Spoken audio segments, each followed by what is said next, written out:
Momentálne sa nachádzam v Záhorskej galérii Jana Mudrocha v Senici, kde prebieha výstava Ingrid Hofstetter-Višňovskej s názvom Slepota. Ingrid Hofstetter-Višňovská momentálne žije a tvorí v Bratislave. Vyštudovala tu VŠVU, kde pokračovala aj v doktorandskom štúdiu.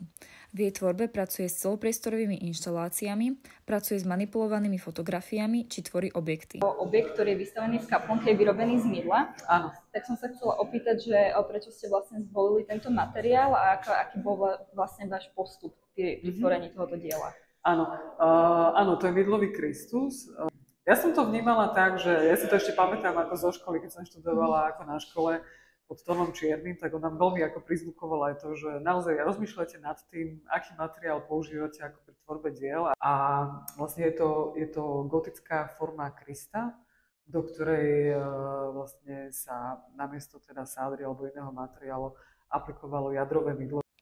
Výstava s názvom Slepota je zameraná na vnímanie človeka ako takého. Autorka sa snaží ľuďom predstaviť bežné problémy a situácie tak, aby im venovali viac pozornosti a naozaj sa zamysleli nad ich skutočnou podstatou a kontextom. Ide o reakciu na slepotu dnešných dní a otázky, ako kde majú veci vlastne počiatok, aká je ich história a kam v dôsledku spejú.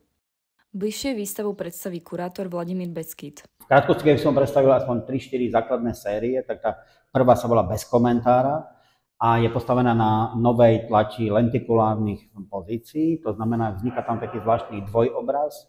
Takže vidíme tam smrť tehotnej ženy v Mariupole, ktorá sa prekrýva v takom efekte s Caravaggiovým obrazom smrti Panny Márie.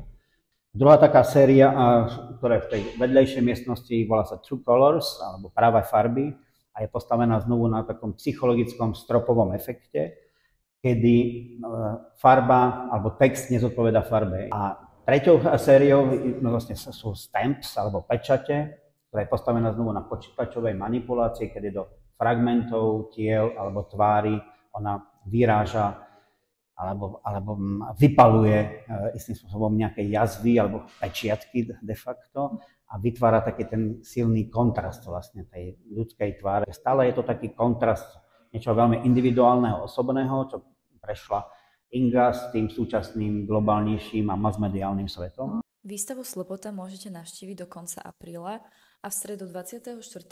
sa zúčastní na komentovanej prehliadke, kde vás prevedie riaditeľ galérie kunsthistorik Roman Popelár, kurátor výstavy a autorka. Pre Cyrilometodejskú teologickú fakultu Univerzity Palackého Tereza Dohnalová.